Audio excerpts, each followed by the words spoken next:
എത്രയും ബഹുമാനപ്പെട്ട വന്ധ്യപിതാവേ, ആശ്വാസം നൽകുന്നതും പിതാവിൻ്റെ സ്നേഹവാത്സല്യം നിറഞ്ഞതുമായ എഴുത്ത് ഈ ദിവസങ്ങളിൽ ദൈവഹിതപ്രകാരം അയച്ചു തന്നതിന് ദൈവത്തിന് സ്തോത്രം ചെയ്യുന്നു.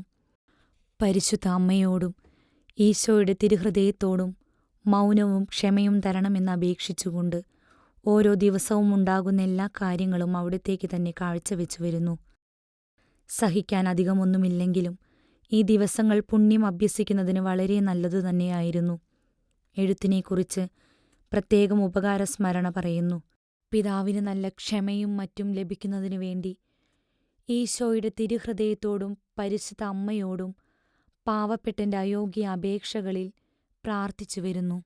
ഇതല്ലാതെ പാവപ്പെട്ട എനിക്ക് എന്തു തരാൻ കഴിയും? എൻ്റെ ഉള്ളിലുള്ളത് പറയാനും കാണിക്കാനും സാധിക്കുന്നില്ലല്ലോ. എന്തു ചെയ്യാം? പിതാവ് ദൈവത്തെ പ്രതിയാണല്ലോ എല്ലാം ചെയ്തിരിക്കുന്നത് എന്ന് ഓർക്കുമ്പോൾ എൻ്റെ ഹൃദയത്തിന് വളരെ ആശ്വാസമുണ്ട്.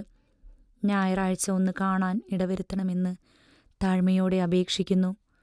പിതാവേ, എന്തോ എൻ്റെ ഹൃദയത്തിന് വളരെ ദുഃഖം തോന്നുന്നു. ഞാൻ മൗനം പാലിക്കട്ടെ പിതാവേ. എൻ്റെ സുഖക്കേടുകൾക്ക് ആശ്വാസമുണ്ട്. ഞായറാഴ്ച ഉച്ച കഴിഞ്ഞ് ഏകദേശം 1 മണിയോടെ ഉണ്ടായിരുന്ന സുഖക്കേടുകൾ അല്പം കൂടി. ഞാൻ മുൻപ് പറഞ്ഞിരുന്ന കൂട്ടുകാർ 5:30 മണി കഴിയുന്നതുവരെയും എൻ്റെ കൂടെ ഉണ്ടായിരുന്നു. വീണ്ടും രാത്രി 9 മണിയായപ്പോൾ ഇവർ വന്നു. 11:45 കഴിഞ്ഞപ്പോൾ ശ്വാസം മുട്ടും സംഭ്രമവും വേദനയും കുറച്ചധികം കൂടി. എനിക്ക് അന്ത്യകൂദാശ കൈക്കൊള്ളണം. ശ്രേഷ്ഠത്തി അമ്മയെയും ബഹുമാനപ്പെട്ട അച്ഛനെയും വരുത്തി തരണമെന്ന് പറഞ്ഞു.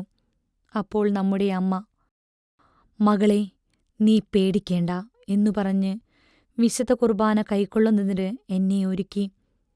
ഇപ്പോൾ തരാമെന്ന് പറഞ്ഞു. മരിച്ചു പോകുമെന്ന് ഉറപ്പായിരുന്നു. വിശുദ്ധ കുർബാന കൈക്കൊള്ളുവാൻ ഇപ്പോൾ നേരമാകുമെന്ന് അമ്മ പറഞ്ഞ ക്ഷണം മുറിയിലുണ്ടായിരുന്നവർ കൂടാതെയും വീണ്ടും വളരെ പ്രകാശമുള്ള കുറേ ബാലന്മാർ കൂടി വന്ന് മുറി വളരെ മനോഹരമാക്കി. കിടന്നിരുന്ന മേശ മുറിയിൽ നിന്ന് പിടിച്ചുകൊണ്ടുപോയി. അമ്മ ഒരു കോപ്പയിൽ വെള്ളമെടുത്ത് എൻ്റെ മുഖം തുടച്ചു. അതിനുശേഷം നല്ല വൃത്തിയുള്ള ഒരു തുണി കൊണ്ട് എന്നെ പുതപ്പിച്ച് ഒരു നല്ല വെള്ളത്തൂവാല താടിയോട് ചേർത്ത് നെഞ്ചിൽ മടക്കിയിട്ടു. ആ ക്ഷണം എനിക്ക് വിവരിക്കാനാവാത്ത വിധം പരിശുദ്ധ അമ്മയുടെ മുഖത്തുനിന്ന് പ്രകാശം വരികയും എന്തോ ഒരു മഹാതീജ്വാല പോലെ മുഖവും മറ്റുമായിത്തീരുകയും ചെയ്തു.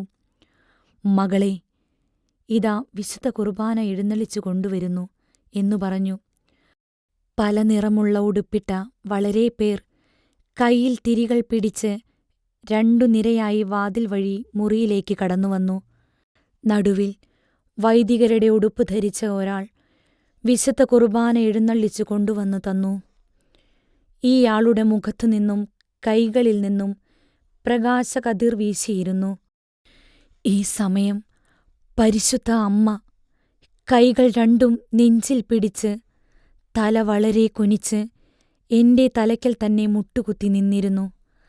മറ്റെല്ലാവരും വളരെ ആചാരവണക്കത്തോടെ മുട്ടുകുത്തി എന്തു ചെയ്തിരുന്നു എന്ന് ഞാൻ നോക്കിയില്ല. ആശീർവാദവും തന്ന് വന്നവരെല്ലാം പോയി. അമ്മയും മറ്റു 4 പേരും കുറച്ചുനേരം കൂടി മുട്ടുകുത്തി നിന്നിരുന്നു. കുറെ കഴിഞ്ഞപ്പോൾ അമ്മ എഴുന്നേറ്റ് പാവപ്പെട്ട എൻ്റെ കട്ടിലിൽ വീണ്ടും ഇരുന്നു. ഏകദേശം 1/4 മണിക്കൂർ കഴിഞ്ഞപ്പോൾ അമ്മ സ്പൂൺ കൊണ്ട് വെള്ളം കോരിത്തന്നു.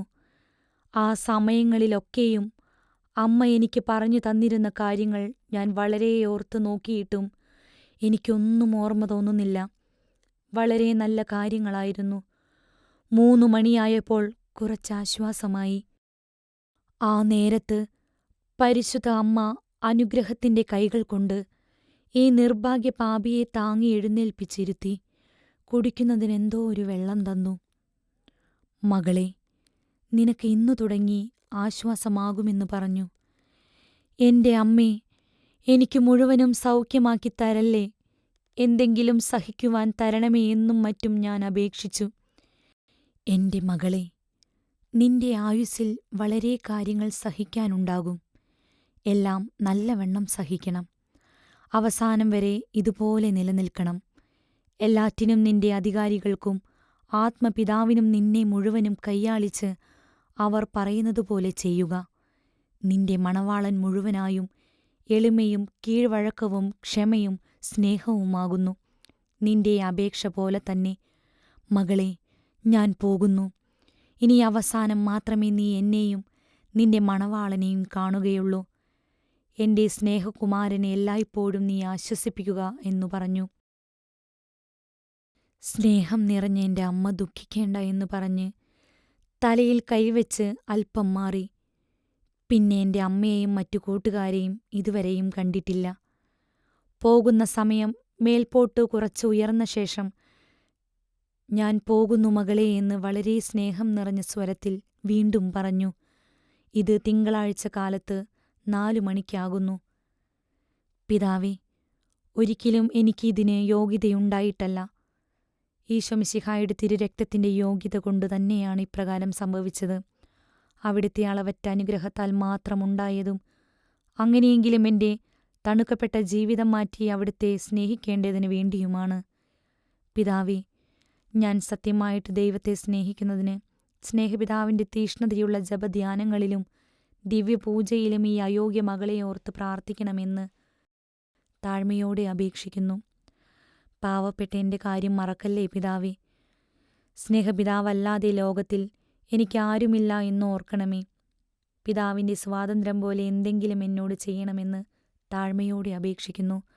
അങ്ങയുടെ അപേക്ഷയ്ക്ക് എന്നെ മുഴുവനും സമർപ്പിക്കുന്നു. സ്നേഹപിതാവ് അറിയിച്ചിരുന്ന ഈ കാര്യത്തിനു വേണ്ടി പാവപ്പെട്ട എൻ്റെ അയോഗ്യ അപേക്ഷകളിൽ പ്രാർത്ഥിച്ചു വരുന്നു. പുതിയ സഭയുണ്ടാകുന്നത് നല്ലതു തന്നെയെന്ന് എൻ്റെ ഉള്ളിൽ തോന്നുന്നുണ്ട്. ആത്മാക്കളുടെ രക്ഷ ഏതു പ്രകാരമെങ്കിലും ഉണ്ടാകുവാൻ നിത്യവും അയോഗ്യ പ്രാർത്ഥനകളിൽ അപേക്ഷിക്കുന്നുമുണ്ട്. പിതാവേ, ഒരു കാര്യം കൂടെ എൻ്റെ ഹൃദയത്തിൽ തോന്നുന്നത് ഓർമ്മിപ്പിക്കുന്നു. ഇപ്പോൾ സ്നേഹപിതാവിന് വളരെ കടമുണ്ടെന്ന് അറിയുന്നതുകൊണ്ട് പാവപ്പെട്ട എൻ്റെ ഹൃദയം അധികം വ്യസനിക്കുന്നു. ഉള്ള കടം ഏതു പ്രകാരമെങ്കിലും തീർക്കുവാൻ നോക്കണമെന്ന് അപേക്ഷിക്കുന്നു. അതിനുശേഷം പണി ആരംഭിച്ചാൽ മതിയെന്നാണ് എൻ്റെ ആഗ്രഹവും അപേക്ഷയും. തുടങ്ങിയാൽ തന്നെ അധികം വലുത് ആരംഭിക്കില്ലേ എന്ന് താഴ്മയോടെ അപേക്ഷിക്കുന്നു. അധികം കടം കൂട്ടുന്നതായാൽ അവിടെയും കുറേ കടക്കാരാകുമല്ലോ എന്നുള്ള ഒരു വലിയ വ്യസനം എനിക്ക് തോന്നുന്നു. പിതാവേ, മക്കൾക്കടുത്ത എൻ്റെ വലിയ സ്വാതന്ത്ര്യം കൊണ്ടാകുന്നു ഇപ്രകാരം എഴുതുന്നത്. പിതാവേ, എന്നോടൊന്നും വിചാരിക്കല്ലേ. പാവപ്പെട്ട എൻ്റെ ഹൃദയം മുഴുവനും സ്നേഹപിതാവിന് തുറന്നു കാണിച്ചിട്ടുണ്ട്. അങ്ങയുടെ ഇഷ്ടം പോലെ ഈ മകളോട് എല്ലായ്പ്പോഴും ചെയ്യണമെന്ന് താഴ്മയോടെ അപേക്ഷിക്കുന്നു. ഇപ്പോഴത്തെ ഇവിടുത്തെ സ്ഥിതി കാണുമ്പോൾ സ്നേഹപിതാവ് ഈ പാവപ്പെട്ട എന്നെയും കൈവിടുമോ എന്നുള്ള വലിയ ഒരു ദുഃഖം എൻ്റെ ഹൃദയത്തിൽ ഞാൻ സഹിക്കുന്നത് ആരോട് പറയേണ്ടു? കേൾക്കുന്നതെല്ലാം മൗനമായി സഹിച്ച് കാഴ്ചവെച്ച് പരിശുദ്ധ അമ്മയുടെയും സ്നേഹപിതാവിൻ്റെയും ഗുണദോഷം പോലെ ചെയ്തു വരുന്നു. എന്നെ ഉപേക്ഷിച്ചു കളയല്ലേ. ഒരു മറുപടിയും അങ്ങയുടെ സ്ലീഹായ്ക്കെടുത്ത ആശീർവാദവും താഴ്മയോടെ അപേക്ഷിക്കുന്നു എന്ന് അയോഗ്യ ശുശ്രൂഷയും എളിയദാസിയുമായ ഈശോയുടെ തിരുഹൃദയത്തിൻ്റെ ഏവുപ്രാസ്യം. ഈ എഴുത്ത് സ്നേഹപിതാവ് വായിച്ചു കഴിയുമ്പോൾ തന്നെ കീറിക്കളയണമെന്ന് താഴ്മയോടെ അപേക്ഷിക്കുന്നു. മറക്കല്ലേ പിതാവേ, കുമ്പസാര രഹസ്യമായി കാക്കണമെന്ന് താഴ്മയോടെ അപേക്ഷിക്കുന്നു.